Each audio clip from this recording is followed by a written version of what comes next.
tu es grand. Nous voulons te louer, Seigneur, te remercier. Seigneur, dans cette soirée, Seigneur, pour ces instants que nous avons parlé, Seigneur. Nous voulons, Seigneur, te présenter cette réunion, ce programme qu'il va y avoir. Les chants cantiques, Seigneur, qu'il va y avoir, Seigneur, les témoignages. Que cela puisse préparer les cœurs à recevoir ta parole, toi, ton messager. Que tu puisses, Seigneur, le remplir de toi. À ce frère, Seigneur, qui partage, Seigneur, la pensée que tu lui as mis sur son cœur. Parle à nos cœurs, parle à nos vies, Seigneur, ce soir. Nous sommes là de notre conversion pour ce qui va être fait. À toi la gloire et l'honneur de Dieu. Amen. Seigneur, Seigneur, au nom de tout et te bénis, Père. Je te remercie pour la grâce et le privilège que tu apportes dans mon cœur à ton âme, mon Dieu, de pouvoir être dans ta maison. Réalisant ce soir encore, Seigneur, que ta parole va être annoncée, mon roi. Et c'est la nourriture de mon cœur et de mon âme que j'ai besoin chaque jour. Et à combien, Seigneur, je veux disposer mon cœur ce soir, Seigneur, à pouvoir, Seigneur, écouter ta voix, Seigneur. Celle qui va me relever, me fortifier, me conduire, me diriger, Seigneur, dans tes parvis, Seigneur, dans tes endroits, toi, Seigneur. Parce que tu es le Créateur. Et je te dis merci encore une fois, Seigneur, pour le déroulement de ce soir, parce que tu as permis, Seigneur, que ce soir, Seigneur, nous soyons là, Seigneur. Alors prends toute la place. Conduis, dirige par le moyen de ton esprit. Conduis ton messager, ton point, celui que tu as mis à part. Dispose, Seigneur, ta parole, Seigneur, dans sa bouche. Afin que ta parole soit disposée dans nos cœurs, pour qu'on puisse la recevoir pleinement par ton esprit. La gloire est pour toi, Fils de Dieu. Amen. Amen, merci Seigneur. Alors, on va laisser la place aux frères qui sont venus nous visiter, c'est l'église de Saint-André. Donc on va se réunir avec les frères, on va leur laisser toute la place.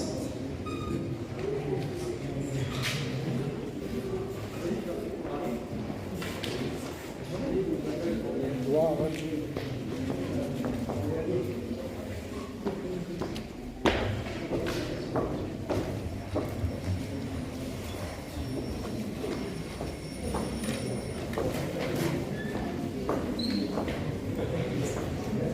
Gloire à Dieu, Amen. Bonsoir tout le monde. Mon cœur est dans la joie d'être parmi vous ce soir. On va pouvoir chanter des cantiques ensemble. On est là, on va faire la réunion ensemble, Amen. Donc la réunion a été présentée, merci Seigneur. On va chanter les cantiques ensemble. On chante ce cantique, je marche avec Jésus, pas à pas sur ce droit chemin. Amen.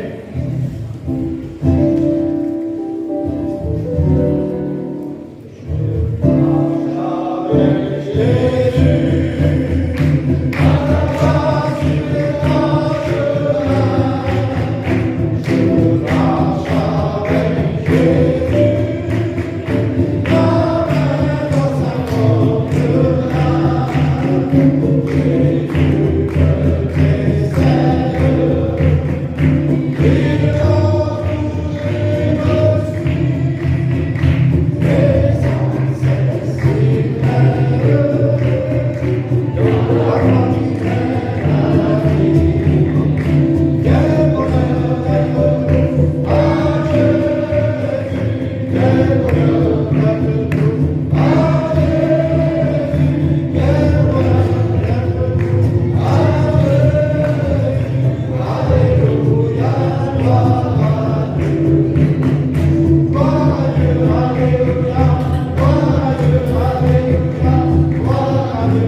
tu as la paix dans ton cœur, tu as le bonheur. Mais si tu es dans ce monde, ben c'est toujours à la recherche de quelque chose, tu es toujours à la recherche de la paix, de la joie. Et c'est une joie éphémère. Le monde donne une joie pour un moment, mais Jésus la donne pour tout le temps. Mais il faut se tourner vers Jésus. Alléluia. On est venu avec une petite équipe, on est quelques-uns, et puis on va essayer de les faire passer tous ce soir. Je te demanderai à Eric qui vient ici, nous dire un autre témoignage, il chante un cantique comme il veut.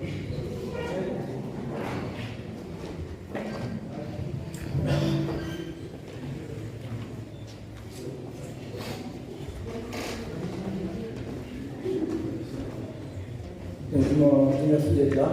Merci Seigneur. C'est un privilège de témoigner ce soir.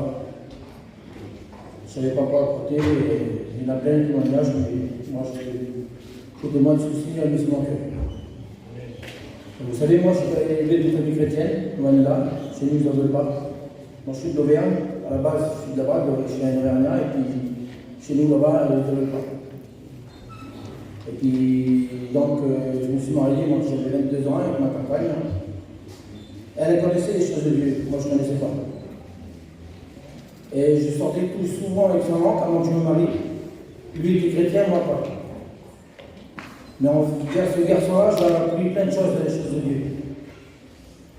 Moi je sortais, je travaillais. Et quand j'ai vu ce garçon, lui c'était pas ça. Lui c'était aller prendre des parcs, aller manger quelque chose. C'était ça. Lui. Et je ne comprenais pas, et donc quand j'allais moi, lui il ne me suivait pas. Puis ça restait comme ça pendant quelques années. J'ai beaucoup sorti avec ce garçon-là, mais lui c'était pas la sortie que moi je faisais. Et donc ça l'a fait que je me suis marié avec sa nièce. En 93, je me suis marié avec sa nièce, et puis elle connaissait les choses de Dieu, et puis elle me parlait souvent du Seigneur, et puis je disais rien, mais on ne voulait pas. Ça restait comme ça. Et puis un jour, je suis parti en mission pour rejoindre son oncle à Issoire. Et puis, quand Dieu est pour moi à ce moment-là, sans le savoir. Donc, avec son autre oncle, il dit on va aller rejoindre le Romélan, il y en a qui connaissent de l'Auvergne, il dit on va aller rejoindre, il est en mission, on va se mettre avec lui, on va rester quelques temps. Ben, je dis oui, comme tu veux. Donc, on part là-bas, et puis arrivé là-bas, on ne trouvait pas la mission. On était à 1 km, on n'en trouvait pas. Donc, c'était un plan de l'ennemi, ça. Il ne voulait pas. Parce qu'il savait que. Et le Seigneur, il savait, il avait un plan pour moi. Et moi, sans le savoir. Et donc, on voulait repartir. Il a dit on ne touche pas, on partira demain matin. Je suis parti du magasin et puis on s'avait placé. Et demain matin, on ne trouve pas la mission, on partira. Et le matin de bonne heure, il y avait 2 femmes qui sont venues. Mais il n'était même pas ouvert le magasin. Vous voyez ce qu'il fait le Seigneur? Et elle était prête à partir, nous. Et elle dit, vous comment ça fait? Vous êtes là, elle dit, vous êtes perdu, vous faites quoi? Elle dit, on cherche une mission, mais des missions à 1 kilomètre. Une rue qu'on n'avait pas fait, et la mission était là. Donc on va, on se place à la mission, et puis, vous savez, moi j'étais un grand fumeur. Je fumais 3 paquets de cigarettes par jour. Et ça, si le Seigneur ne l'enlève pas, on ne peut pas s'en défaire. Et donc, enfin, on me dit, on va aller à la réunion. C'était un samedi. On arrivait vendredi, donc le samedi, c'était la réunion. Et avec son oncle, la première fois que j'ai été dans la mission, il a fait en dessous un chapiteau, je fumais. Il me dit, sors, jette la cigarette, tu re-rentrer. J'ai respecté, je peux rentrer. Mais elle me dit, on va à la réunion, mais je fumais. Mais je dis, moi-même, je dis, comment je vais faire? Je l'ai pris comme ça, je l'ai pris comme ça. Je dis, c'est un Dieu qu'il ne faut pas fumer, puis elle me demande d'aller à la réunion, je dis, comment je vais faire? Et puis à ce moment-là, le Seigneur m'a dit, cette cigarette. C'était ce moment-là, c'était pour moi. Donc j'étais allé pour lui faire plaisir, j'étais à la réunion avec elle. Et puis, il savait qu'elle avait prêché, je ne connais même pas, même maintenant je ne connais pas. Et il dit, celui-là qui a des passions, il lève sa main, je lève ma main. Un instant même, j'étais délivré de la cigarette. Depuis 1993, il y a des années, j'ai eu la délivrance. Je n'ai jamais plus repris la cigarette. Pourtant, j'étais un fumeur, je fumais 3 paquets par jour. Même la nuit, je buvais, il était 2-3 heures du matin, je buvais, je fumais. Je vous dis, il n'y a aucune personne qui peut enlever ça, à part Seigneur. Le Seigneur il a fait cette réunion, c'était pour moi. Et après, l'année d'après, j'ai suivi. Et donc, ça m'a encore ma belle-mère et j'étais dans cette mission-là. Ça m'a encore ma belle-mère. L'année d'après, je suis revenu. Et j'ai voulu me faire baptiser avec ma compagne, ça fait baptiser. Et puis, la seule chose qu'il m'a demandé avant que je me baptise, c'est du fume. J'ai dit non, j'ai expliqué que l'année avant, j'avais arrêté de fumer. Et je me suis baptisé, ça fait depuis ce temps-là, ça fait 94 que je suis baptisé. Et je suis Seigneur comme on peut, il y a des hauts, des bas. J'avais ça sur mon cœur de Dieu.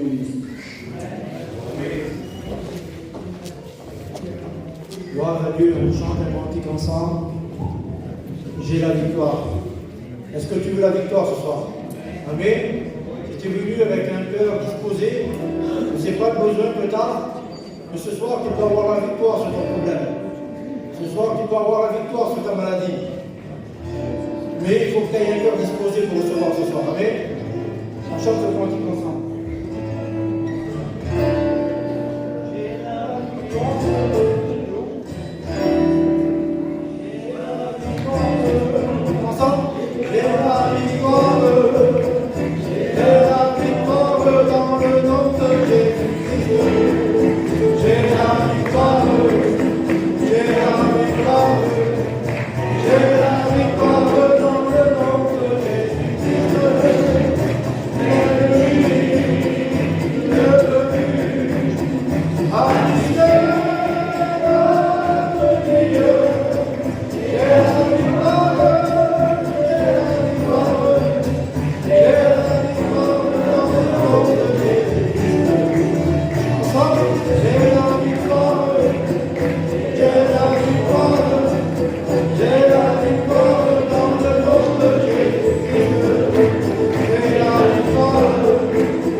C'était une année avant le virus, une année avant le confinement.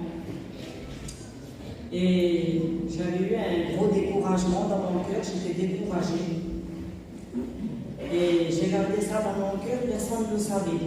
Ni mon compagnon ne savait pas non plus.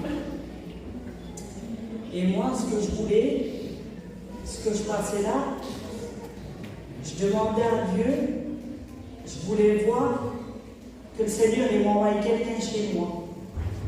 C'était ma prière, ça a été mon expérience. Je disais, Seigneur, je veux que tu m'envoies quelqu'un chez moi. Que tu m'envoies quelqu'un chez moi dans le terrain. Et puis ça va durer entre 13 ou 14 jours comme ça, ce découragement.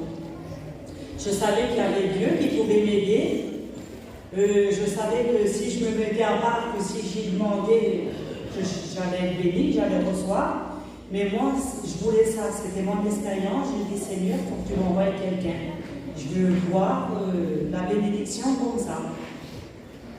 Et moi, je m'attendais à avoir 2 copines, parce que j'avais des petites copines, tout le temps elles venaient, et on parlait du Seigneur avec eux. Et là, c'était pas eux. C'était pas eux qui venaient. Et bien un matin, comme ça, on devait venir nous changer le compteur de courant, ils nous mettaient un compteur liquide là. Et puis je voyais une petite auto arriver le matin.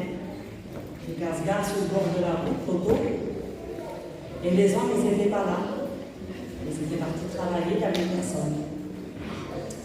Donc qu'est-ce que je fais? Moi, je débite en courant devant. Et il dit or le chat, c'est ici. C'est pour mettre le nouveau compteur. Ben, je dis oui, c'est ici. Et puis c'était un petit jeune. Et puis son accent, il m'a interpellé son accent. Alors je suis vite partie chez moi, et puis je suis revenue, et puis ça m'a tiré à aller parler à ce raclot là. Et puis je vais vers lui, puis je dis t'es un voyageur, parce que t'as un accent d'un voyageur. Il me dit oui, je suis un voyageur. Et il avait l'accent espagnol. Et je dis t'es un espagnol? Il me dit oui. Alors, je n'ai pas voulu m'en aller tout de suite, alors je l'ai laissé sortir les boîtes, les pinces, les machins, de l'auto derrière, pour changer le compteur. Et puis toujours, je ne voulais pas m'en aller chez moi, je restais toujours là, je voulais parler. Le Saint-Esprit, c'était sur moi, il fallait que j'y parle.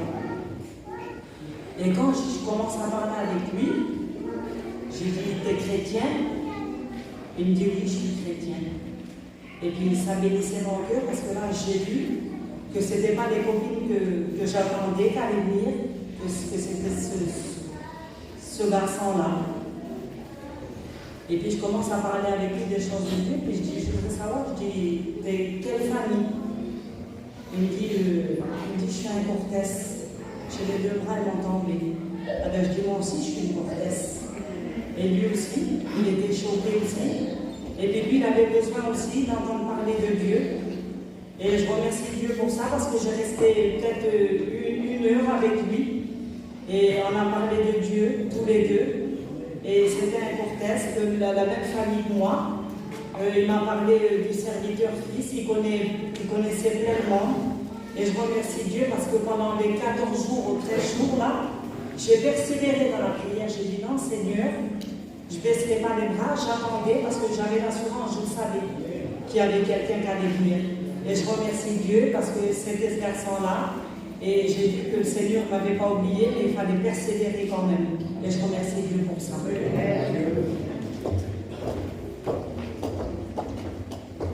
Gloire à Dieu, Amen.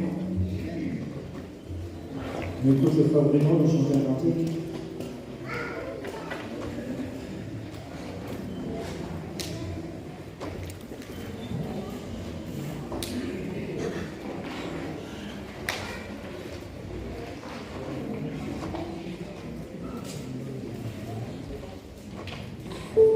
Bonjour à tous, chantez avec moi.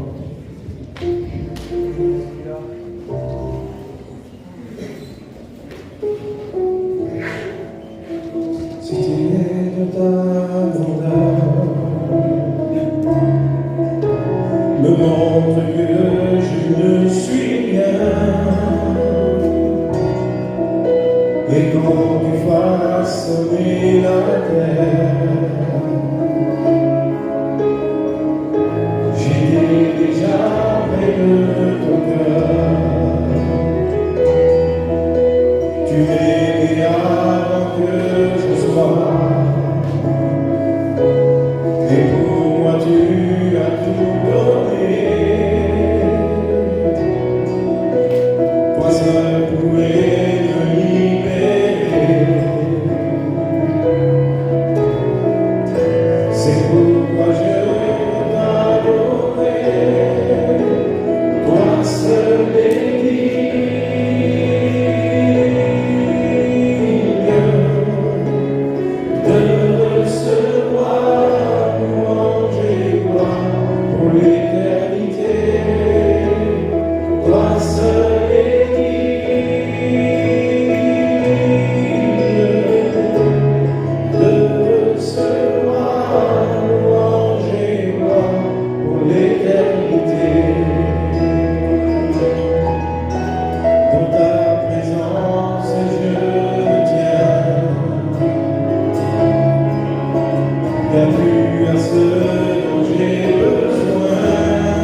Moi, je suis un garçon qui n'a pas du tout élevé dans un foyer chrétien.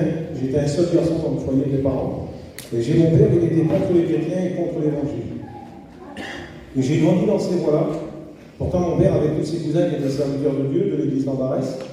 Et nous, on a grandi à 50 km d'Ambarès. Et on a grandi dans ces voies-là. J'ai fondé un foyer très jeune, je m'ai marié à l'âge de 18 ans. Et dès que je m'ai marié, je suis parti directement dans le monde. J'ai reproduit ce que mon père reproduisait. Il y avait des gens qui étaient remplis d'orgueil, remplis de toutes ces choses, remplis de haine. Et ce qu'on aimait faire, c'était tout la fête, les bars, sortir, boire, fumer, toutes ces choses-là. Et jusqu'à l'âge de 30 ans, j'ai vécu ma vie comme ça. Et j'ai ma soeur la plus vieille, elle a décidé de se marier, elle s'est mariée avec un chrétien. Et dès que le garçon s'est marié avec ma soeur, ben, ça a été un petit peu compliqué pour lui parce qu'on ne voulait pas de ces choses-là. Et on a acheté un terrain à 4, on l'a fait diviser. Et ma soeur, l'année qui s'est suivie, on a fait bâtir des petites maisons, tout ça. Et ma soeur, avec mon frère, un serviteur était venu les visiter. Et puis, dans l'hiver qui a suivi, ils ont décidé de faire des réunions chez eux. Et ça a été très compliqué parce que mon père, à chaque réunion, il buvait, il pouvait se réchauffer aux anciens, il pouvait prendre la tête avec les serviteurs, c'était vraiment compliqué. Et puis, il s'est passé 2 ou 3 ans comme ça. 2 ou 3 ans comme ça, mais ma soeur avec mon frère ont persévéré, ils ont continué à faire des réunions avec les serviteurs. Et l'hiver, le frère de ma mère est venu me voir, mon oncle. Et mon père, c'est un homme qui a toujours été différent avec ses beaux-frères. Il est venu me voir, et c'était les chrétiens qui venaient de ma mère, les oncles, et il voulait venir me voir, et il me dit, mon Dieu, il ne peut pas rester dans l'état de clé, il essaye de participer au moins à une réunion, de venir voir tout ça, et il essaye de voir comment ça fonctionne. Et je dis, écoute, mon oncle, je dis, voilà, je ne promets rien, mais j'essaierai de venir avec toi.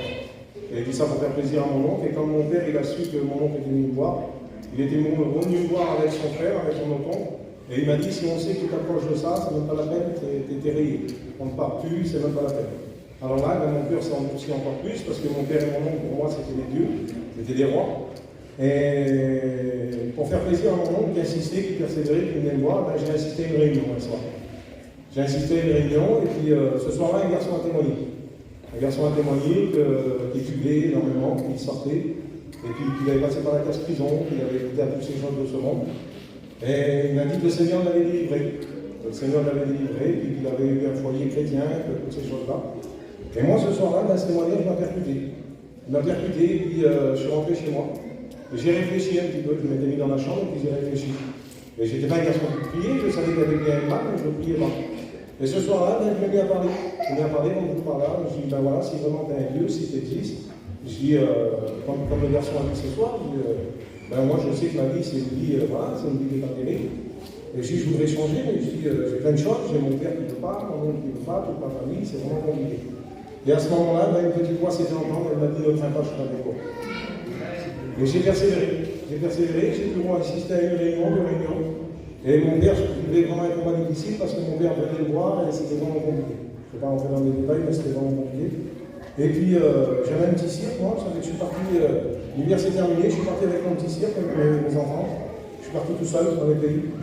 Et je ne sais pas, c'est le Saint-Esprit qui me travaillait, je n'étais plus comme les autres années. J'étais tout triste dans les pays, je voyais tout ça, les pays, il n'y avait plus rien qu'à aller. Et du coup, j'appelais un petit peu à droite à gauche, et j'ai ma tante qui était dans une mission à côté de ça, une mission vers les gens du centre de la France, vers la famille de Ville. Et j'appelle ma tante, j'étais à la mission, oui, comme ça, et je lui dis, écoute, je vais venir passer une journée. Je vais m'arrêter, je dis, comme ça, si je m'arrêterai une journée, ça ne me coupe pas la route. Et vous savez, les plans de Dieu, c'est pas les plans de l'homme. Dans cette mission, j'ai resté 2 mois et demi. J'ai resté 2 mois et demi et j'ai vu cette simplicité. J'ai vu l'amour que les gens avaient entre eux, j'ai vu tout ça. Et quand je suis rentré chez moi, ben, vous savez, quand on veut faire le bien, le 25 à chez nous, j'ai mon père qui est revenu me voir. Tout l'été, il me téléphonait toutes les semaines, j'étais en mission, qui avait des alléluia, tout va nous porter la vie, tout ça. Et c'était vraiment compliqué. Du coup, je suis rentré. Mais quand je suis rentré, vous savez, le Seigneur avait déjà déposé quelque chose dans mon cœur. Je dis maintenant, je vais combattre mon combat. Je vais vouloir m'engager, je vais vouloir avancer. Et c'est ce que j'ai fait dans cet hiver-là, j'ai persévéré. J'ai persévéré, j'ai insisté, j'ai donné un coup de main à mon frère à faire des réunions. Mon père, c'était vraiment compliqué, il est venu dans la maison, il a pris il l'a brûlé. C'était vraiment compliqué. Et vous savez que ça a été très compliqué, c'est que j'ai voulu m'engager par les autres baptêmes. Et là, j'ai été voir.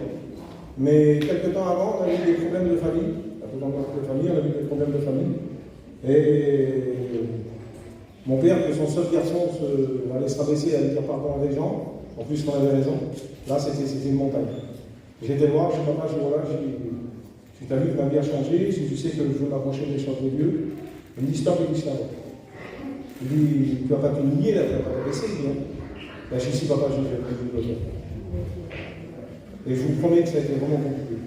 Et je bénis Dieu parce qu'à ce moment-là, j'ai encore cette petite voix qui me disait, ne crains pas, je serai avec toi. Moi, je dis, avance. Et il a fallu que j'aille à l'église en Barès. J'ai été à l'église en Barès parce que j'ai eu des petits conflits avec les cousins, tout ça.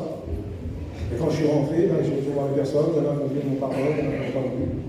Ça fait que ça, voilà, ça s'est passé. Et j'ai pu passer par les autres baptêmes. Je bénis Dieu pour ça, j'ai passé par les autres baptêmes avec ma compagne. J'avais mes 2 sœurs les dernières, à travers moi, qui m'ont baptisé, et eux avaient déjà fait leur expérience avec le Seigneur. Ça nous a ouvert aussi la porte pour qu'ils se baptisent. Et l'impossible de l'homme, c'est le possible de Dieu. C'est mon père, il y a 1 an et demi, il a fait son expérience avec le Seigneur. Il a passé par les autres baptêmes aussi. Il a dit que ça, avec des hauts débats. Mais il a reconnu Jésus comme son sauveur. Le Seigneur a été encore plus loin. J'ai ma fille de 18 ans qui a passé par les autres baptêmes aussi en Israël. Et le Seigneur a été encore plus loin, il m'a appelé à son service. J'ai fait mes 2 textes de lecture, je suis en attente pour monter à l'école biblique. Et je bénis Dieu pour ça. Ça, c'est mon merci.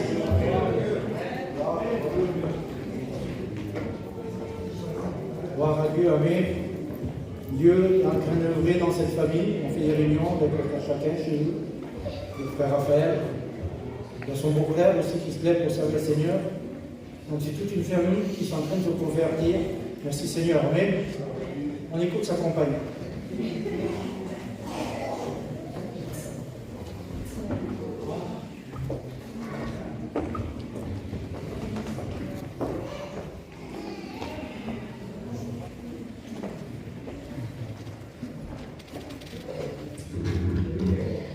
Moi, je vais vous expliquer comment j'ai rencontré le Seigneur.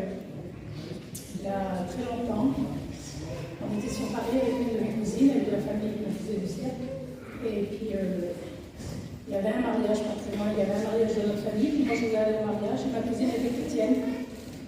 Et elle dit, si tu viens avec nous à la réunion, elle dit, je te garde tes petits, elle dit, tu pourras aller au mariage tranquille. Et donc, si vous voulez, j'ai fait un marché avec ma cousine, elle m'a dit, d'accord, je viens avec toi à la réunion, parce que c'était, elle ne voulait pas qu'elle prenne la voiture tout seul le soir. Je viens avec toi à la réunion, et puis je dis, j'ai qu'une garde mes petits, et je dis, moi, j'irai au mariage le jour après. Elle me dit, d'accord. On a été à la réunion, et puis pour moi, la réunion était infinissable. Je ne croyais pas du tout. Je savais qu'il y avait Dieu, mais je ne croyais pas du tout. Je suis pas allée du tout dans une famille chrétienne. Mes parents, ils sont baptisés il y a vraiment longtemps, et ils sont baptisés parce qu'ils avaient peur de faire du monde. Ils nous ont jamais emmenés dans une réunion, on n'avait jamais voulu les manger. Et puis là, j'ai écouté l'homme prêcher, tout ça, la parole de Dieu. Chaque mot qu'il disait, l'homme était en train d'écrire ma vie, il était en train d'écrire l'état du foyer de mes parents, il était en train d'écrire ma vie. Et je dis, Seigneur, comment tu peux changer des hommes comme ça, alors tu ne changes pas mon cœur, tu ne changes pas notre vie. Moi, je suis mariée avec mes cousins, mes parents faisaient du cirque aussi. Et c'est vrai qu'on est des familles très compliquées. On n'est pas des familles méchantes, mais très compliquées. Et puis, j'ai pu changer la vie de cet homme, et j'ai ma vie, je ne la change pas. Et là, le doute s'est installé dans mon cœur, je ne sais même pas s'il y a un Dieu qui existe, je ne sais même pas si c'est vrai. Et quand j'ai dit ça, il y a une prophétie qui s'est levée, et elle a dit, si tu doutes dans ton cœur, lève-toi de la chaise et va-t'en. Et j'ai dit, non, Seigneur, je ne vais pas m'en aller, puis je vais m'attendre quel âge, j'ai écouté ce que tu as dit, j'ai vu que tu existes, que là, tu me parles.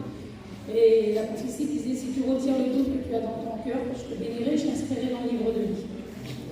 De ce jour-là, je n'ai jamais eu de doute, je n'ai jamais douté. Je savais que Dieu existait parce que la prophétie m'avait parlé, mais je ne connaissais pas du tout, je ne connaissais pas l'évangile. Quand je suis partie, j'ai continué ma vie dans le monde comme ça pendant un petit temps, et puis les années sont passées, puis on continuait à travailler avec le cirque. C'est très difficile pour les gens de cirque de suivre la réunion.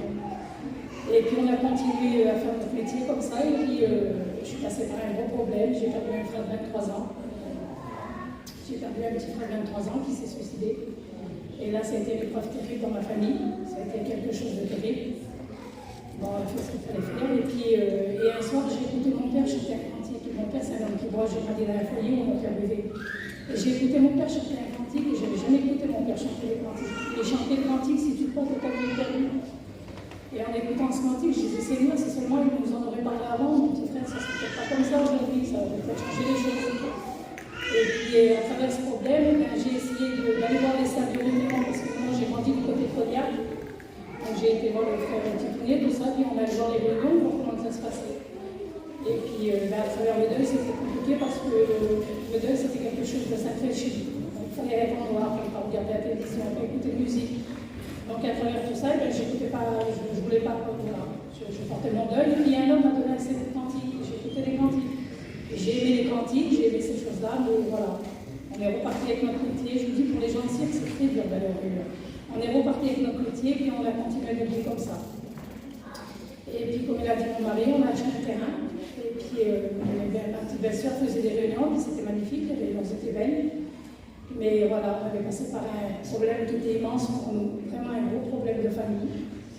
C'était vraiment quelque chose de tribunal, quelque chose de très stable. Dans ce problème, on a perdu un cousin Jean de 24 ans, il est parti de leucémie.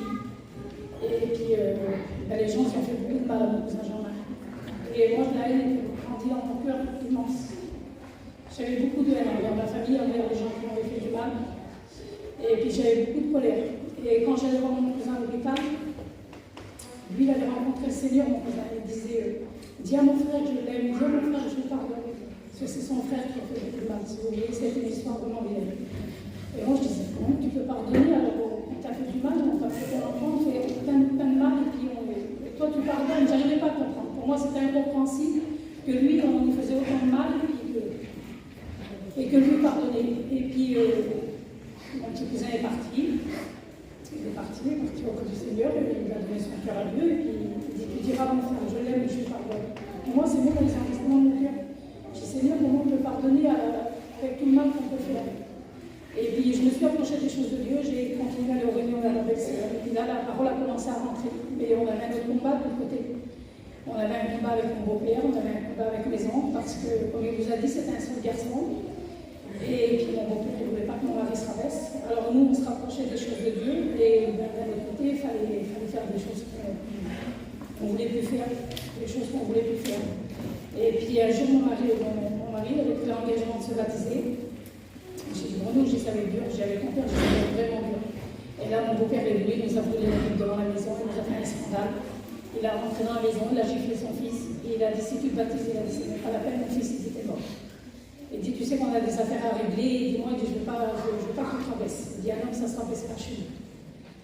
Et lui, il a dit, papa, il dit, je ne veux pas, il dit, j'ai rencontré le Seigneur, je le suis Dieu. Et puis mon beau-père, il a sorti, il est parti chercher mon oncle pour reconvaincre mon mari de ne pas se baptiser.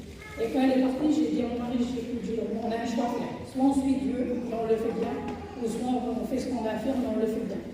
Et j'ai choisi comment tu veux te battre. Et je dis, moi, pour nous, ce que je propose, c'est la prière. Mais il dit, je veux me battre dans la prière. Ben, je rentre dans la chambre et je me bats. Et on s'est mis dans notre chambre et on a prié. Et j'ai vu mon mari pleurer comme un gamin. On a prié de tout notre cœur, on a prié. Mon oncle est rentré, les cousins Jean-Marc sont rentrés. Vous n'allez pas faire ça, ils nous ont appelé au téléphone. Je vous dis, ils nous ont dit des paroles incroyables. T'as pas honte, c'est que les gens vont se foutre de ta gueule. Et puis les gens vont dire que tu te baptises parce que tu as peur. Et vraiment, c'était compliqué. Et puis je le regardais dans les yeux, et puis on se disait, allez, on tient ferme, on tient ferme. Et puis ils sont partis.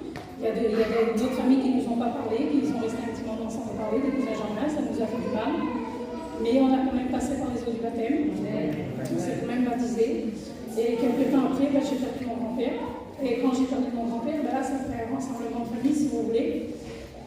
Et puis là, il fallait affronter nos beaux-parents, il fallait affronter nos oncles, tout ça. Et puis quand on les a affrontés, mon oncle, il a été vers mon mari, il l'a fait dans les bras, puis il dit, tu l'as fait quand même, t'as voulu le faire.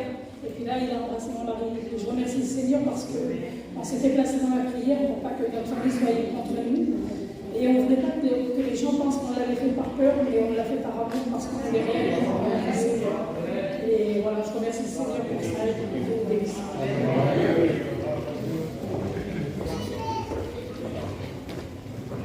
Gloire à Jésus, oui. Merci pour la bonne à chacun. Par là.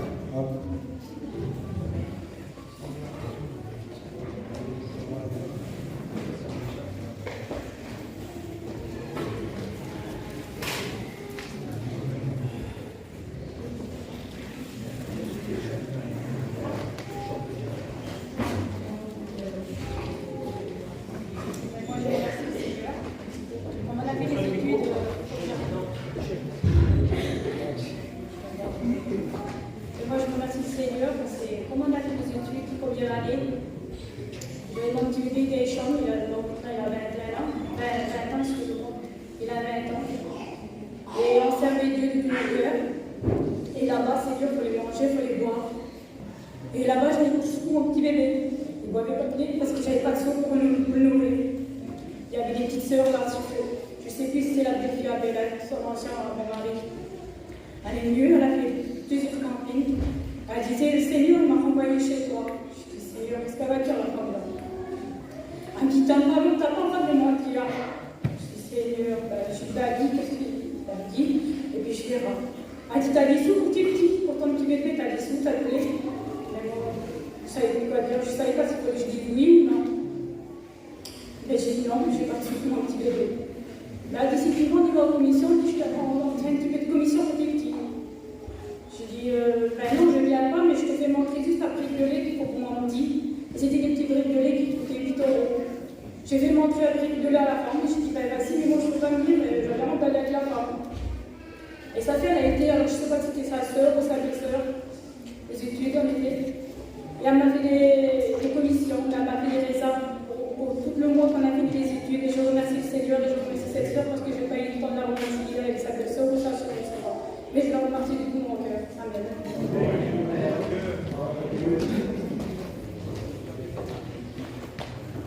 Gloire à Dieu, amen. On a un Dieu qui pourvoit, amen.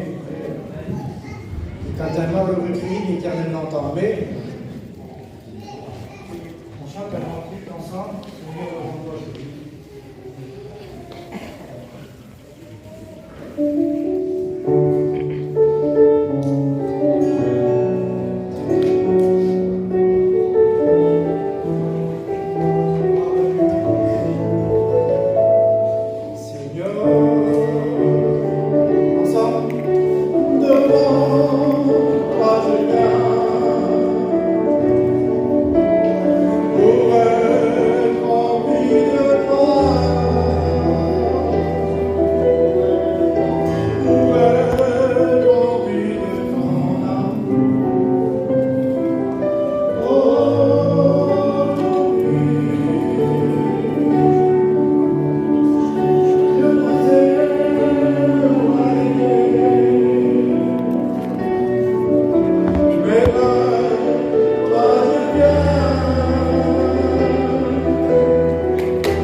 Il y a plein de futurs étudiants dans la salle, comme Bruno, ils vont venir jusqu'à ici, puis ils vont nous chanter un merveilleux cantique. Amen. Tous les futurs étudiants, amen.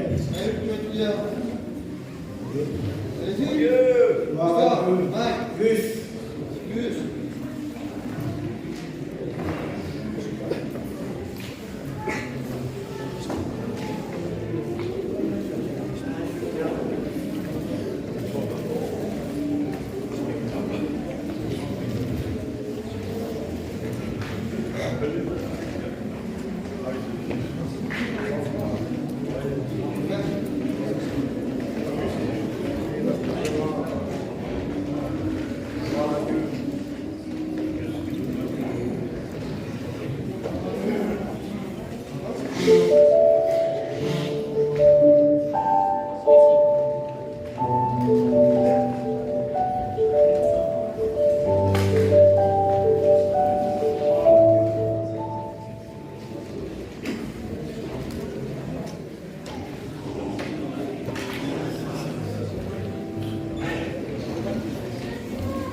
Soyez attentifs, on laisse la place à chacun. Nous avons le message de Dieu.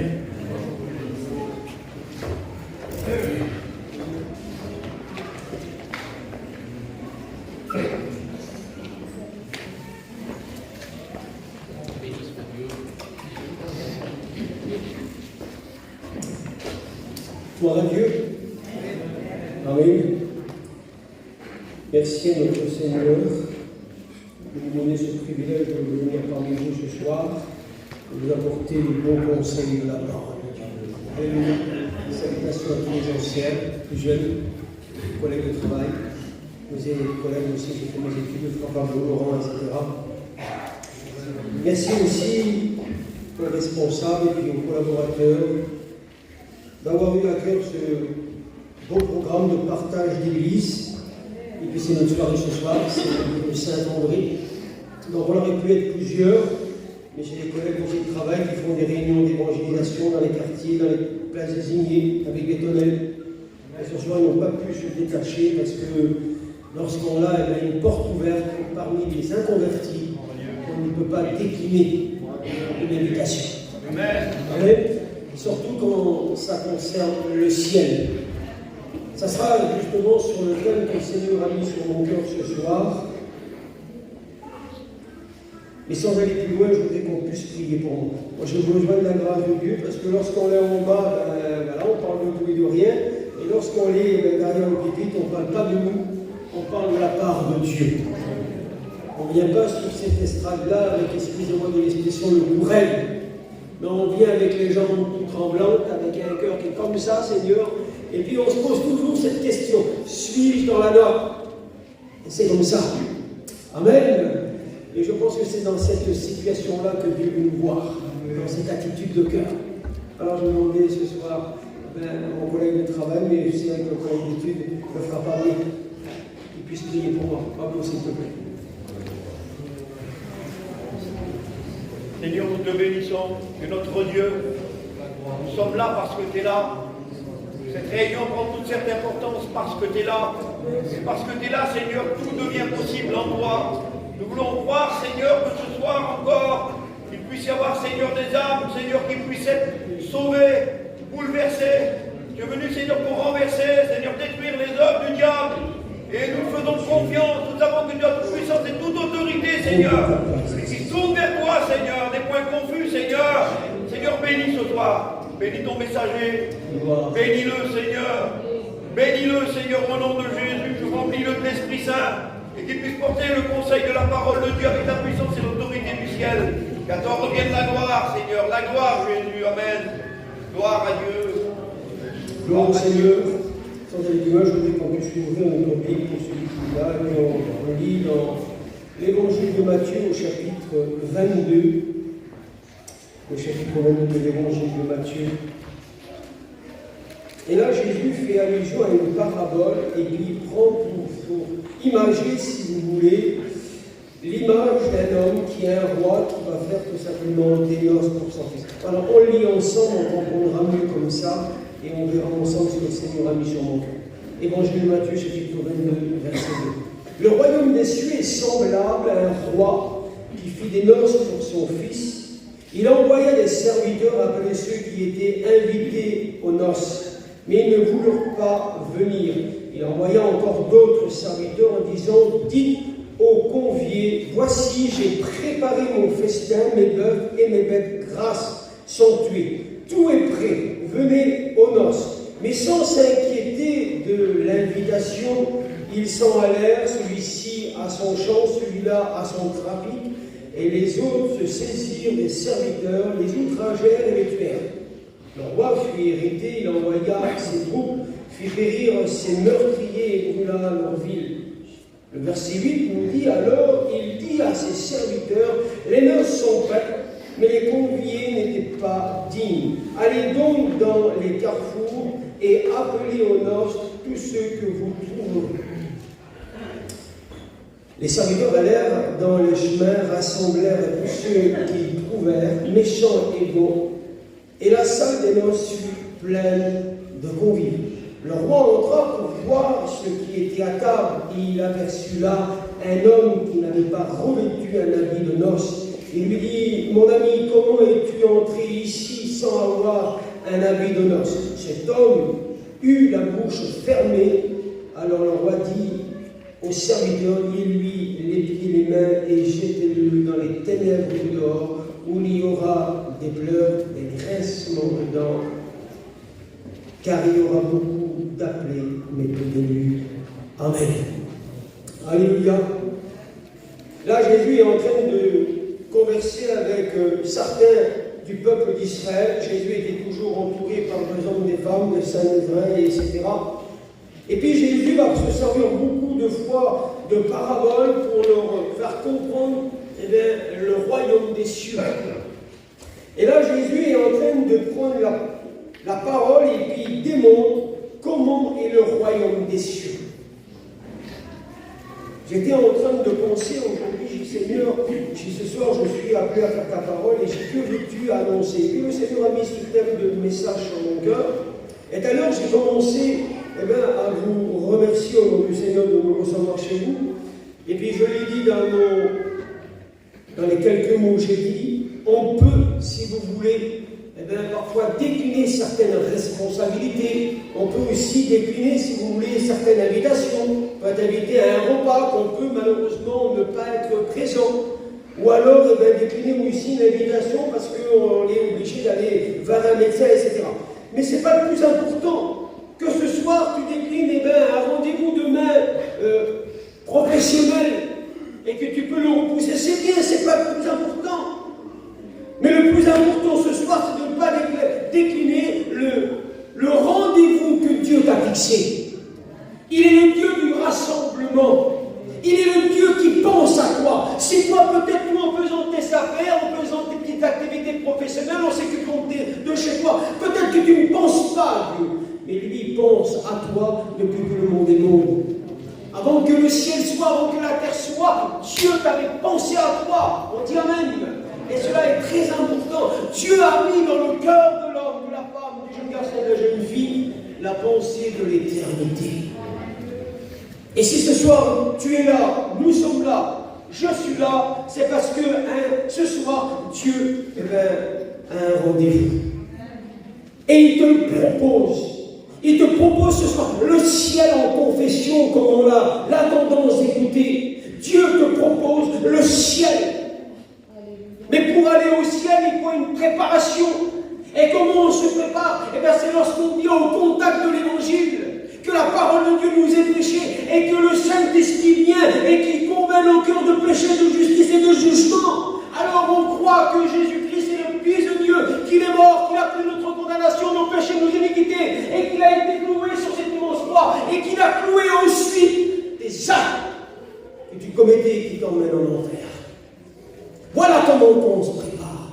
Lorsqu'on se reconnaît pécheur et privé de la grâce de Dieu, lorsqu'on est au contact de l'évangile et que le Saint-Esprit vient convaincre nos cœurs, nos vies, et qu'on se reconnaît pécheur de nos vies. En novembre 97, que je me suis tourné vers Jésus-Christ, je ne pensais pas à Dieu. Je connaissais Dieu, on possédait chez nous des cassettes, on écoutait les frères Pétel, on écoutait des conventions, mais je ne pensais pas du tout à Dieu. Je m'avais fixé un but, c'était gagner le monde et ses trésors. Mais ça, c'était ma pensée à moi. Mais Dieu avait une autre pensée. Parce que je ne m'y attendais pas. Je me servais de Jésus comme une roue de secours. Parce que notre jour avait, puis des fois, il fallait qu'on court.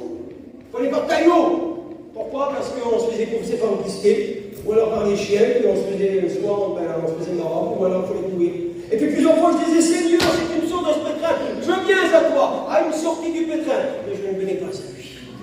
Je m'en ai servi plusieurs fois comme une roue de secours, comme un cri, excusez-moi de l'expression.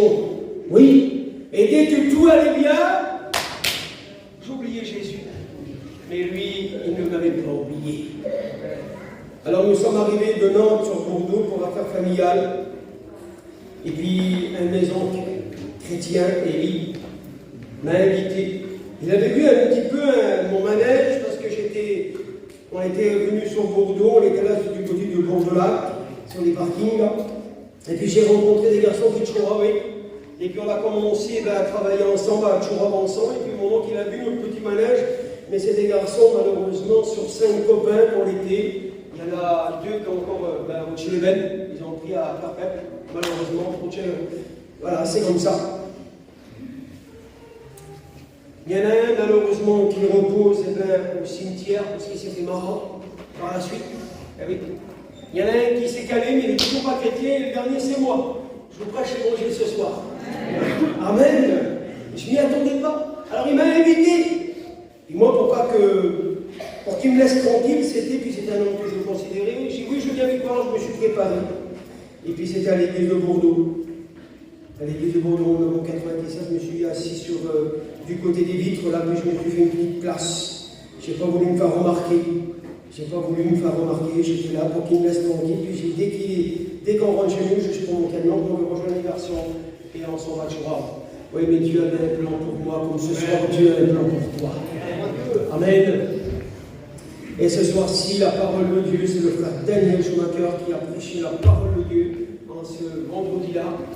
Et puis c'était une réunion de prière, mais Dieu connaît tout, Dieu sait tout. Il a fait l'appel, je me suis répondu, je me suis reconnu prêcher. Une seule prédication, une réunion, j'ai été convaincu.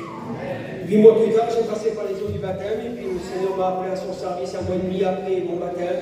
J'ai rencontré le frère Pellette, les garçons du côté de La Rochelle, et puis je me suis engagé dans le diaconat, et puis j'ai commencé à travailler pour le Seigneur, et à ramasser les petits papiers, à ramasser les poubelles, faire ici et là. Et puis je me suis levé pour servir le Seigneur à l'âge de 23 ans, et puis nous sommes là aujourd'hui. Amen. 26 ans après, j'ai donné mon cœur au Seigneur. 25 ans, j'ai passé les vallées de baptême. Je vous le dis, je ne regrette pas. Amen. Il avait un plan pour moi. Parce que, j'ai accepté l'invitation que mon oncle a fait ici. J'aurais décliné son invitation, je ne serais pas là ce soir. Je serais peut-être en prison. J'aurais peut-être tourné mal. Mais Dieu avait un plan pour moi. Comme Dieu a un plan pour toi. Le royaume des cieux est semblable à un roi qui plie des noces. Et laissez-moi vous dire que ces noces, ils sont préparés dans le ciel. Les grandes tables sont prêtes. Tout est prêt. Nous attendons celui que nous aimons, que nous n'avons jamais vu, mais que nous espérons, qui s'ouvre le ciel et qui vienne chercher l'Église universelle, qui vienne chercher les chrétiens et les chrétiennes. Ton royaume des pains, ceux qui ont appartenu auprès du Seigneur, ressusciter les premiers, et que nous partions à la rencontre du Seigneur dans les airs. Oui, dans les airs, pour être acceptable du roi des rois et du Seigneur des seigneurs. Les noces de la vie. Oh, je ne serai pas, excusez-moi, un ami de l'époux, mais je serai l'épouse. Amen, alléluia. Mon nom est inscrit dans l'Église. Ce n'est pas de la prétention. Je ne charave pas, je ne crains pas quand on dit ça. C'est de la foi au nom de Jésus que mon nom, et comme tous les chrétiens, ceux et celles qui se sont engagés par les eaux du baptême et qui ont dit Seigneur, je te suivrai dans les bons, dans les mauvais jours. Alors nous sommes là et nous attendons celui que nous aimons. Amen. Je l'aime de mon cœur. J'ai mon petit qui est là, il a 7 ans, il s'appelle Malaki. Mon plus grand, il est dans la salle avec nous, il est venu. Il garçon. Et puis il vient voir moi, mon petit qui dit mon père, je veux mon garçon. Il dit je t'aime dans mon cœur. Pourquoi? Parce que tous les jours que Dieu fait, je vais voir lui, je dis mon garçon, oui mon père, je t'aime dans mon cœur. Et cet amour depuis qu'il est petit, il grandit, puis il nous le ramène à nous ses parents, parce que pourquoi? Nous l'aimons. Amen. Et bien cet amour qu'il a déversé en nous par le Saint-Esprit, et par lequel on peut dire Abba Père, notre Père. Amen. Alors, ce soir, le Seigneur te fait cette belle invitation. Pas un repas, excuse-moi, simplement pour quelques heures. Pas un restaurant chinois gourmand comme vous voulez. Non, il t'invite ce soir à passer des ténèbres à la lumière. Des ténèbres à la lumière de la puissance du diable à la puissance de Dieu. Des ténèbres qui va s'abaisser sur la terre et être au royaume des cieux. Voilà quoi Dieu t'invite ce soir à prendre possession. Imagine-toi que dans le ciel, il y a une table avec ton nom, avec une étiquette certainement, et que personne ne pourra prendre ta place. Comprenez? J'ai mon nom inscrit dans le royaume des cieux de Dieu, soyez bénis. Et ce soir, ton nom peut être aussi inscrit par le sang de Jésus dans le royaume des cieux. On dit Amen à cela. Amen. Il y a 1 an et demi de cela, j'ai mon neveu qui s'est marié du côté de ma femme. Et mon frère, des serviteurs de Dieu, le frère Pixiou, il est venu voir moi, voilà, le petit est parti, ben j'ai dit. Et puis, on fait un mariage comme ça. Alors, il y a donné un petit coup de main, on a monté un garnement, on a fait tout ce qu'il fallait, toute décoration, tout ce qu'il fallait faire. Puis, il vient avoir même dit, écoute, je voudrais que c'est toi qui t'occupes de toute la réception, que tu fasses entrer les maris sous le chapiteau, et puis que tu t'occupes, tu les présentes, etc. Donc, je me suis adonné à ça. Et puis, le jour J d'arrivée, on s'est plus mis sur notre 31, comme on dit. Alors, on a mis la cravate, on s'est préparé, les femmes se sont maquillées, se sont mis sur leur 31 aussi.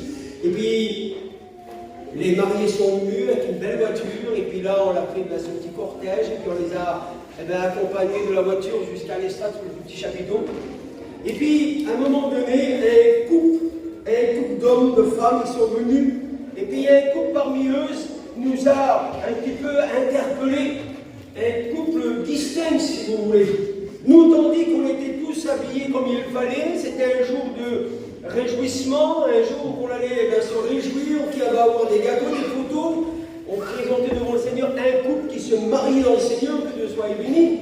La petite chrétienne, le petit chrétien, le beau-père serviteur de Dieu, le beau-père serviteur de Dieu. On ne peut pas rêver mieux. Amen. Que Dieu soit béni. Et là, lorsqu'on l'a arrivé, un couple est venu nous rejoindre. Le mari était habillé avec une paire de Rangers, avec un pantalon d'armée, avec une veste d'armée sur lui. La femme est rentrée avec, excusez-moi, avec un morceau de chiffon sur elle. Et tout le monde était habillé en festivité, si je pourrais dire. J'emportais ma cravate, ma chemise blanche, mes chaussures vernies. Tout le monde était bien habillé. Et cet homme-là et cette femme sont rentrés dans la salle, si je pourrais dire, sous le chapiteau, habillés d'une manière particulière, sans savoir si c'était important ou pas. Et nous, tandis qu'on était tous habillés. Et puis tout le monde avait les yeux virés sur nous. Alors vous comprenez bien, ils étaient peut-être de leur côté mal à l'aise. Mais ils n'ont pas fait attention que c'était un retour de noces, si c'était un petit mariage, si c'était quelque chose d'important. Ils sont venus habillés, excusez-moi, je vais garder. Est-ce que demain, si on vous invite quelque part, est-ce que vous allez n'importe comment? Vous les femmes, si on vous invite demain à un restaurant, vous vous habillez comment? Allez, dites-moi. Venez. Vous les hommes, comment vous habillez? Correctement. Comprenez? Si ce soir tu quittes la terre, est-ce que tu as revêtu un vêtement blanc? Tu crois d'aller au royaume des cieux avec ta paire de Rangers? Excuse-moi. Avec ton pantalon troué? Avec ta robe d'écume? Excuse-moi. En rentre au royaume des cieux avec le vêtement blanc que Jésus nous donne. Il nous revêt d'un vêtement blanc. Le jour où j'ai donné mon cœur au Seigneur, en novembre 1997, il m'a revêtu d'un vêtement blanc, lavé par le sang de Jésus. Amen. Et là, Jésus dit tout simplement qu'il y a un roi puis des noces. Et que le roi va envoyer ses serviteurs pour aller chercher les conviés. Et puis certains vont dire non, je ne peux pas parce que j'ai acheté un terrain et il faut que j'aille le voir. Je ne sais pas si l'éternité vaut un terrain, excusez-moi, ou alors le contraire. Moi, quand j'ai donné mon cœur au Seigneur, je n'ai pas guetté les contraintes. Ça a été difficile. Ma femme vous l'a dit tout à l'heure. Ça a été compliqué. Et puis ce lien encore.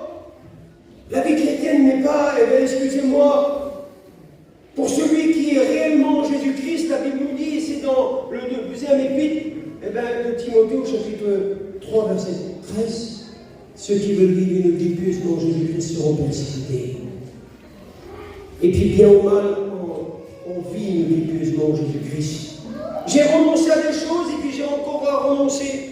Parce qu'on ne rentre pas dans le royaume des cieux avec nos choses. On rentre dans le royaume des cieux avec les choses de Dieu. Avec l'œuvre de Dieu. Amen. Et j'ai encore des choses. Il y a des choses qu'il faut s'améliorer, il y a des choses qu'il faut changer, il y a des choses qu'on doit faire et des choses qu'on ne doit pas faire. Je ne rentre pas dans le royaume des cieux comme je veux. Je rentre parce que j'ai revêtu Christ. Amen. Et cet homme-là va venir, il va dire non, moi je ne peux pas venir parce que j'ai acheté un terrain, je dois aller le voir. D'autres vont dire dans un autre verset de la parole du Seigneur, notre évangile, je me marie aussi, moi. Donc je ne peux pas venir à ton mariage. Aïe. L'année dernière, j'ai eu des collègues, certains de Dieu, qui ont marié leurs enfants, et puis malheureusement, il a fallu qu'on décline cette invitation d'être présent avec eux dans le lieu de réception, parce qu'on était en mission, on s'occupait de la mission, qu'il fallait faire ce qu'il fallait faire, et on ne pouvait pas être avec eux. Ils ont compris. Il a dit voilà, on t'a fait l'invitation, si tu peux venir, tu viens, si tu ne peux pas, toi, tant pis. Mais si j'ai décliné l'invitation de cette invitation-là, c'est parce que nous étions au service du Seigneur et on ne peut pas faire autrement que d'être là pour l'œuvre de Dieu. Mais pourquoi tu vas décliner cette invitation pour le royaume des cieux? Parce que tu achètes une belle voiture, excusez-moi ce soir. Mais c'est rien ça. Décline pas le royaume des cieux pour la voiture. Parce que tu as acheté un terrain qu'il faut que tu le fasses, décline pas cette invitation-là. Parce que tu as acheté 5 paires de bœufs. Il y a de l'oseille, 5 paires de bœufs. Il y a de l'oseille, il y en a un qui a acheté 5 paires de bœufs, il faut qu'il aille les voir, les essayer. Ça valait de l'argent en ce moment-là, 5 paires de bœufs. Ça valait des sous. Et elle dit, on ne peut pas venir, on l'a fait ci, on l'a fait ça. Il y a toujours une occasion pour décliner une invitation qui nous mène au ciel. Beaucoup veulent aller au ciel, mais personne ne veut mourir. Et pourtant, c'est le lot de tous les hommes. Mais de quelles conditions il faudra que tu quittes la terre? Avec le Seigneur ou alors loin de Dieu? Avec l'assurance à ton cœur de te révéler auprès de Dieu ou alors, malheureusement, loin de Dieu? On n'aime pas trop le mot enfer, mais c'est écrit, il faut qu'on le dise. Celui qui n'a pas revêtu Christ dans son cœur, dans sa vie de son vivant, il n'y mérite pas le royaume des cieux. Malheureusement. Et la colère de Dieu demeure sur lui. Mais celui qui a revêtu Christ, alors la colère de Dieu n'existe plus. Pourquoi? Parce que notre nom est inscrit dans le royaume des cieux. Que Dieu soit béni, glorifié. Pourquoi tu vas décliner ce soir? Je te pose la question, Jésus te pose la question, pourquoi vas-tu décliner cette invitation du grand roi? Ton nom peut être inscrit dans le royaume des cieux. Tu vas t'assurer pour l'éternité. J'ai rien aujourd'hui sur la terre, mais peu importe, parce que dans le ciel, j'ai tout qui m'attend. Amen. Oh, je ne suis pas riche. Je n'ai pas de grand bien. Je l'ai devant Dieu et c'est comme ça parce que je suis comme ça. C'est la vérité. J'ai un petit bout de terrain, j'ai une petite pièce de 30 mètres carrés dessus. J'ai ma camping, mon camion, petites affaires normales. Mais ce qui me réjouit à moi, c'est pas ce qui m'attend sur la terre, c'est ce qui m'attend dans le ciel. Le Seigneur Jésus. Voilà ce qui réjouit mon cœur. Voir celui que mon cœur prêche. Voir celui, que la parole nous annonce. Si vous sauriez comment j'attends ce jour que le ciel va s'ouvrir et que celui que mon cœur aime paraîtra sur les nuits du ciel. Je crois que tous les chrétiens ont ce désir. Est-ce que c'est vrai? Excuse-moi, si ce soir, si un chrétien n'a pas ce désir-là, il faut qu'il se remette en question. Entre guillemets, et je referme la parenthèse. Alors, la parole de Dieu nous dit que là, cet homme va rentrer dans cette fameuse pièce, comme dans cette merveilleuse église ce soir. Dieu fait sa grande rentrée par les grandes portes devant. Et puis là, il voit des conviés qui sont tous là à table. Et puis ils sont tous revêtus d'un vêtement blanc. Tous les chrétiens sont revêtus de vêtements blancs. Mais il y en a un homme, par quel moyen, par quelle entrée, sortie de secours, ou fenêtre de secours, comme vous voulez, mais des noms, ça ne me dérange pas. Mais par quel endroit est-il entré dans cette grande pièce où que seuls les chrétiens qui ont revêtu un vêtement blanc, les invités. Et le roi, quand il fait sa rentrée, il voit un homme qui est distinct. À quoi on le reconnaît? Il n'a pas revêtu de vêtements de fête. Normalement, pour entrer dans cette pièce, il a fallu qu'il passe par la grande porte. Et pour entrer par la grande porte, il faut qu'il aille son invitation. Et pour qu'il puisse entrer, avoir son invitation, il faut qu'il soit déjà avant tout revêtu d'un habit de fête. Tu veux rentrer au royaume des cieux? Convertis-toi ce soir. Donne ton cœur au Seigneur. Né de nouveau. Engage-toi par les baptêmes. Et puis ta place t'est réservée au ciel. C'est simple comme bonjour. Ne cherche pas des complications. La parole de Dieu, elle est oui à elle-même. Elle se contente par elle-même. Il n'y a pas besoin de rajouter, il n'y a pas besoin de retrancher. Elle est telle qu'elle est. elle est écrite telle qu'elle est écrite. On n'a pas besoin, excusez-moi, de savoir le grec ou le juif pour comprendre cela. Jésus est mort, il est ressuscité pour me sauver, ça me suffit. Amen. Mais c'est simple, c'est comme ça. Bonjour, j'ai mon petit qui, à l'école, il vient voir moi et il dit, mon père, je t'ai fait un beau dessin, j'ai dit, puis je l'ai là, je l'ai mis dans ma Bible. Et puis le petit m'a fait une petite croix. Il m'a fait une petite croix en dessin avec écrit d'une couleur. Puis il a marqué dessus Jésus t'aime. C'est ça, par contre, quelques petites consonnes, syllabes. Jésus t'aime. Je l'ai pris, je l'ai mis dans ma Bible et elle est là. Comprenez? Je vous explique un témoignage et après quoi on va prier le Seigneur. Il y a 1 an et demi de ça, nous étions en pleine mission, puis j'ai mon petit qui est là, avait des soucis dedans, il avait mal, et puis on le faisait suivre avec ma femme. Et puis le jour du rendez-vous pour lui faire ces derniers soins,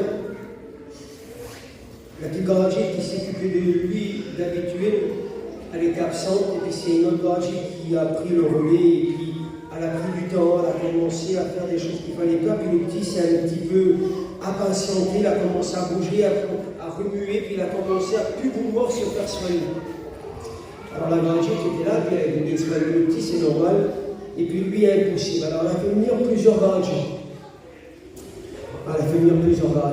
Puis on s'est retrouvés à 6 dans une petite pièce, très restreinte, avec une chaleur comme pas possible. Et puis là, elle m'a regardé dans les yeux, puis elle dit, voilà, monsieur le flic. Je dis, oui. Elle dit, il faut faire ce qu'il faut faire. Si vous me donnez l'autorité, parce que vous êtes le papa, on va faire ce qu'il faut, vous allez sortir de la pièce. Et ce qui se passera pour votre petit, on va le faire. Ou alors on l'arrête tout. Alors les garagistes, ils avaient déjà préparé tout.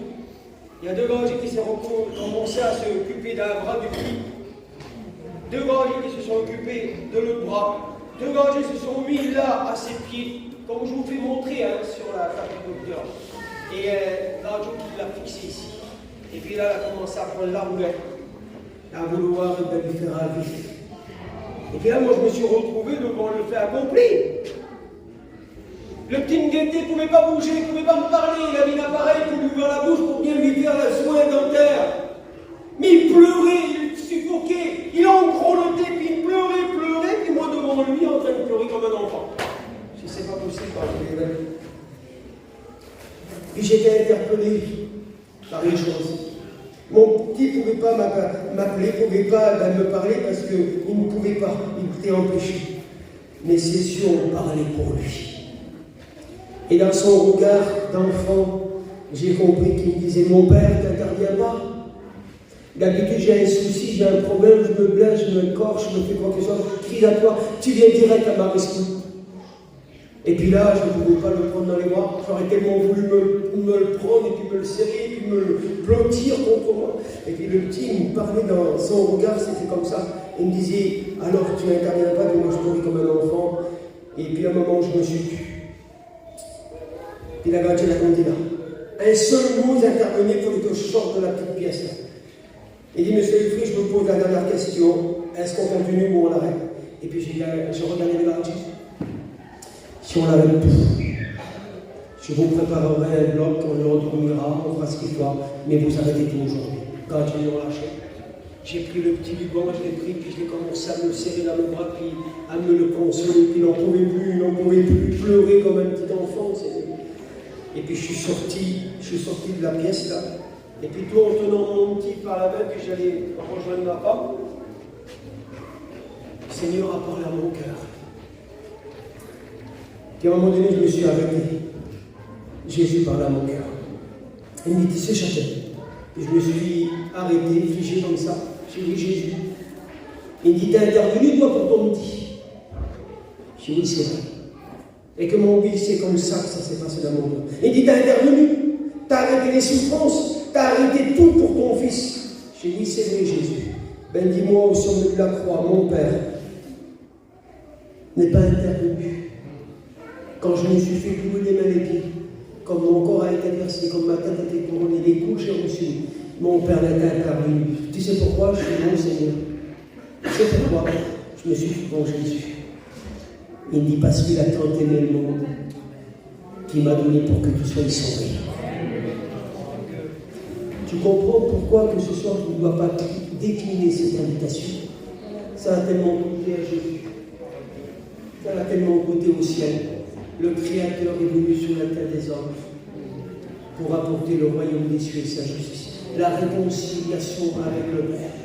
Nous étions tous, excusez-moi, des divorcés, des séparés, des interdits au royaume des cieux. Oh, même que tu donnes ta petite pièce au petit malheureux là, qui vit devant un carrefour, devant un petit magasin, même si tu donnes ta petite pièce, mais ça ne fait pas de point sauvé. Romains 3,23, des cas que plus sont perdus, du de la grâce et du pain, un seul est bon. Mais même si tu donnes ton petit billet, ta petite pièce, que tu donnes un petit morceau de pain à celui qui en a besoin, ça ne fait pas de toi un sauvé. Comprenez? Ce qui fait de toi un sauvé, c'est d'accepter Jésus-Christ dans ton cœur, dans ta vie. Tu as revêtu Christ, tu as demandé pardon pour tes péchés, tu t'es reconnu pécheur. Alors oui, le sang de Jésus te lave, purifie, sanctifie de tout péché. Et ton nom t'inscrit dans la vie. Comprenez cela? Est-ce que vous comprenez? Oui, le royaume des cieux est semblable à un roi qui fit des noces. Et ce soir, il veut te revêtir d'un vêtement blanc, lavé par le sang de Jésus. Alors, de la part du Seigneur, sois réconcilié avec lui. Oh, c'est pas Dieu qui a été déchu, non, c'est l'homme qui a été déchu de sa place. C'est l'homme qui a besoin de réconciliation. C'est l'homme qui a besoin de pardon. C'est l'homme qui a besoin d'être lavé. C'est l'homme qui a besoin d'être purifié. C'est l'homme qui a besoin d'être régénéré, d'être né de nouveau. Et cela est possible lorsqu'on devient au contact de l'Évangile et qu'on laisse le Saint-Esprit nous convaincre de péché, de justice et de jugement. Et on passe des ténèbres à la lumière de Dieu. On passe des ténèbres à la lumière. Aïe, j'ai des ténèbres, excusez-moi de l'expression. J'ai des ténèbres et aujourd'hui je suis un enfant de lumière. Mon foyer est servi au Seigneur depuis maintenant 21 ans. J'ai mon fils qui est chrétien. J'ai ma fille qui est chrétienne, mon conjoint qui est chrétien. J'ai mon beau-père qui est chrétien, qui est un diacre de l'église de Saint-Cyr.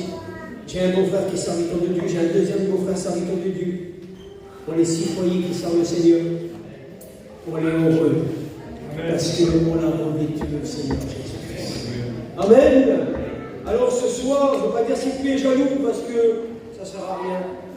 Mais si tu serais simplement sage de te tourner vers Jésus. Et ne décline pas surtout, ne décline pas cette invitation pour un fait de ce monde, pour un repas quelconque, pour une invitation quelconque. Tourne-toi vers Jésus-Christ. Donne ton cœur au Seigneur. Donne ton cœur au Seigneur. Et tu seras l'homme, la femme, le jeune garçon, la jeune fille, le plus heureux du monde. Je ne possède rien aujourd'hui, c'est pas grave. Parce que celui que j'aime, il s'appelle Jésus. Et il m'a tout préparé dans le ciel. Amen. Alléluia. Je vous invite à prier avec moi. Amen. Hein? Ce n'est pas à force de parole. Ce n'est pas à force de parole. C'est le message que Dieu a mis sur mon cœur ce soir. Alors le conseil que je te donne de la parole du Seigneur, tourne-toi vers Jésus-Christ. Regarde pas tes affaires, regarde pas ton lendemain, ton avenir. Le plus bel avenir, c'est quand on sera dans le ciel. Assure-toi aujourd'hui pour le ciel. Amen. Nous voulons te bénir, nous voulons te rendre grâce, nous voulons te glorifier, notre Dieu. Merci parce que tu as pensé à l'homme, tu as pensé à cette créature que tu as créée, Seigneur, de la poussière de la terre, où tu as envoyé le souffle de vie. Mais l'homme, Seigneur, a manqué le but, a manqué, Seigneur, cette fidélité avec toi. Il a écouté l'ennemi de son âme. Ils ont mangé de ce fruit défendu, la connaissance du bien et du mal, et la mort s'est étendue, Seigneur, sur la surface de la terre. L'homme a été touché. Oui, mais merci parce que tu as envoyé ton Fils unique, Jésus le Sauveur, pour qu'il puisse porter nos péchés, nos iniquités, nos imperfections, notre condamnation, nos actes, Seigneur, qui nous condamnent à une éternité en enfer. Oui, et dans cette soirée, tu es mort, tu es ressuscité, et tu veux sauver. Seigneur, dans cette soirée, tu connais celui et celle qui est venu en cette soirée, qui n'a pas fait encore cette expérience, qui ne s'est peut-être pas encore engagé. Ça fait des années qu'il est à l'écoute de la parole de Dieu. Oui, Seigneur, ceux qui sont, c'est de prendre une position, c'est d'entrer dans l'arche. L'arche, elle est bâtie, l'arche est construite, c'est l'Église universelle. On a plus simplement à y prendre, Seigneur, et même possession. Seigneur, merci pour ta parole. Bénis cet auditoire, bénis les frères et sœurs en Christ, et à toi revient toute la gloire. Amen.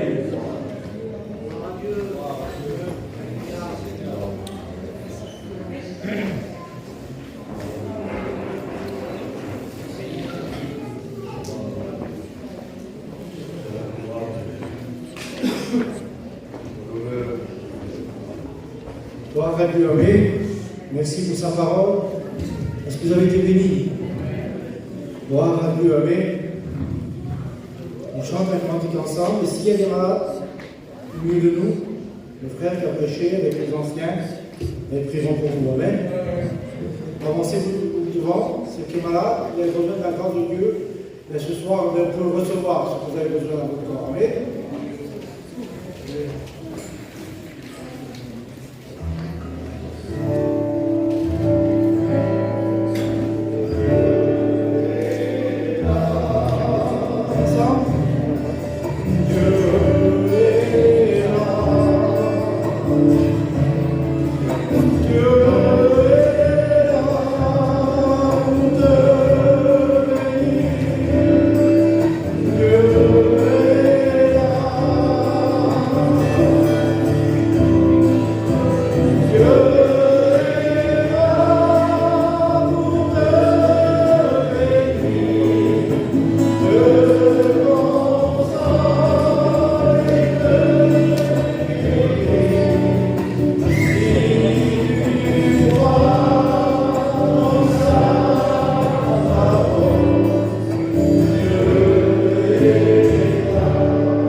Amen, merci Seigneur. Merci Seigneur pour sa parole. Alors je vais vous faire les annonces. Demain, on a l'église du Médoc qui vient nous faire la réunion. Jeudi, on a l'église de Bordeaux. Et vendredi, on a l'église en Varese. Samedi, dimanche, on a la mission avec Ézéchiel.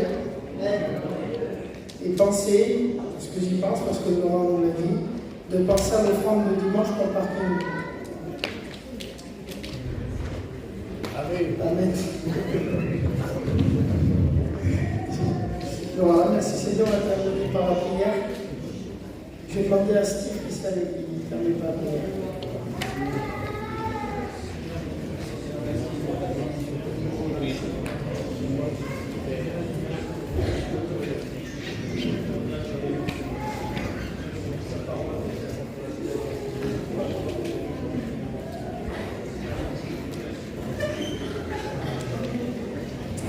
Que Dieu vous bénisse.